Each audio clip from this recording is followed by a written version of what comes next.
Hi friends, welcome to my channel Nadar Kids. I am Kartik Nadar. I am Amit Nadar. And today we are on the way to Raigad Fort.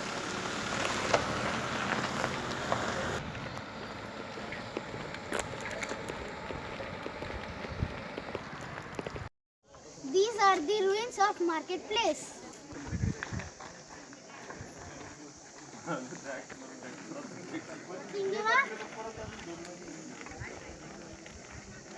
दुकानं इकडे 22 अशी 44 दुकान आहेत.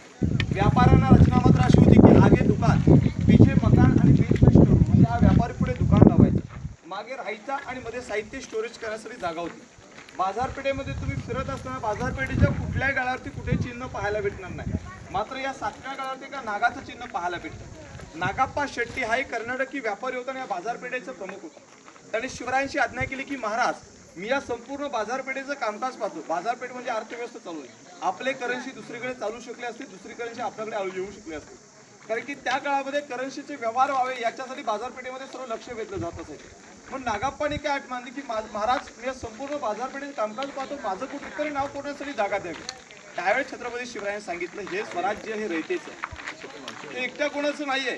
शिवरायाने कोणत्या गड किल्ल्यावरती स्वतःचं नाव कोरलेलं कुणी ऐकलंय का? शिवरायांच्या हातापायाचे ठसे तुम्ही सिंधुदुर्ग किल्ल्यावरती गेल्यावरती पाहायला भेटतील. म्हणून काय सांगितलं असेल, तुमच्यासारखे मावळे या स्वराज्याला गरजेचे आहे. नाव न कोरता एखादं चिन्ह तयार करा, पण तुम्ही फार गरजेचे आहात. तुम्ही आत चलनव्यवस्था चालू आहे. म्हणून महाराजांनी माणसं जपण्यासाठी नागाप्पांना एका नागाचं चिन्ह ते काढायला लावलं. त्या चिन्हाला पाहून लोक व्यापार करण्यासाठी त्यांच्या दुकानापर्यंत पोहोचू लागली. हे नागाप्पांचं दुकान पाहायला भेटतं आणि हे नागाचं चिन्ह पाहता आलं. बाजारपेठेमधले आउटलेट ड्रेनेज सिस्टीम आज सुद्धा व्यवस्थित सुरळीत चालू आहे बघा. इकडून पलीकडे पाहिलं तर क्लिअर दिसलं जातं. आताच्या बाजारपेठेमध्ये आउटलेट क्लिअरली चॉकअप होतं, पण 350 वर्षापूर्वी हिरोजींनी तयार केलेलं आउटलेट सिस्टीम आज सुद्धा व्यवस्थित आहे. पुढे टकमक टोकाची माहिती घ्यायला जाऊया.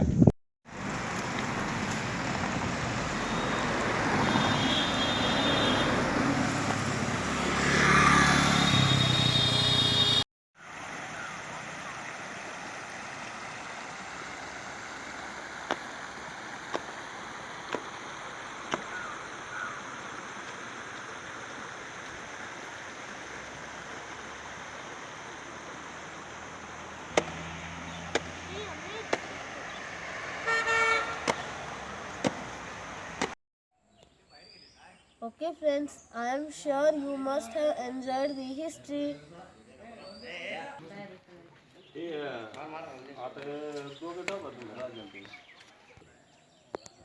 Bye bye, Tata. See you soon.